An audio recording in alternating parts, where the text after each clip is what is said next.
कराची के इलाके आयशा मंजिल में गुज़श्ता रोज शॉपिंग सेंटर में लगने वाली आग से होने वाले नुकसानात के हवाले से मजीद अपडेट्स हम लेंगे। वहीं मौजूद डॉन न्यूज़ के रिपोर्टर इमरान हफीज से। इमरान, जो पता चल पाया था कि मेज़ 9 और ग्राउंड फ्लोर को इस्तेमाल किया जाता था कमर्शियल मकासद के लिए, क्या पता चल पाया है, क्या तखमीना लगा है, कितने बड़े पैमाने पर नुकसान हुआ?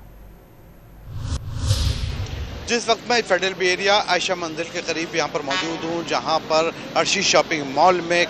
सुबह जो है वो SBC की टीम आई, इंजीनियर्स की टीम उसके अंदर मौजूद थी, उनके बाकायदा तौर पर मौजूद। उन्होंने जो है वो यहाँ पर आके पूरी इंस्पेक्शन किया, उसके पिलर का जायज़ा लिया, ऊपर फ्लैट का जायज़ा लेने के बाद जो है वो अपनी रिपोर्ट में ये चीज़ बताई है कि ये इमारत जो है वो काबिल रिहाइश है।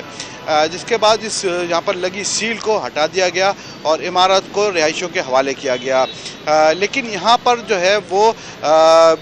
आतिशज़दगी के दौरान बिजली मुनक़ता की गई, इसके अलावा गैस भी जो है वो मुनक़ता कर दी गई थी, जिसकी रिस्टोरेशन के बाद मकीन जो है वो अपने अपने फ्लैटों के अंदर यहाँ पर मुंतकिल होंगे और अपनी रिहाइश इख्तियार कर लेंगे। सुबह जो है वो CM सिंध भी यहाँ पर आए थे, उन्होंने यहाँ पर जायज़ा लिया और यहाँ पर जो ताजिर हैं और जो रिहायशी हैं उनसे इज़हार हमदर्दी किया और ये भी उनको कहा कि उन्होंने यकीन दहानी कराई कि आप मुकम्मल तौर पर जो ताजिर हैं वो अपना तखमीना दें, जबकि रिहाइश पे यहाँ पर जो रिहायशियों को जो फ्लैटों को नुकसान पहुँचा, उनका सामान जला है, वो भी मुकम्मल तौर पर तखमीना जो है वो लगा कर हमें दें और कोशिश करेंगे कि हम उसको उनका जो है वो कुछ नुकसान का अजाला करें। जी बहुत शुक्रिया, आप हमें इस बारे में अपडेट कर रहे थे।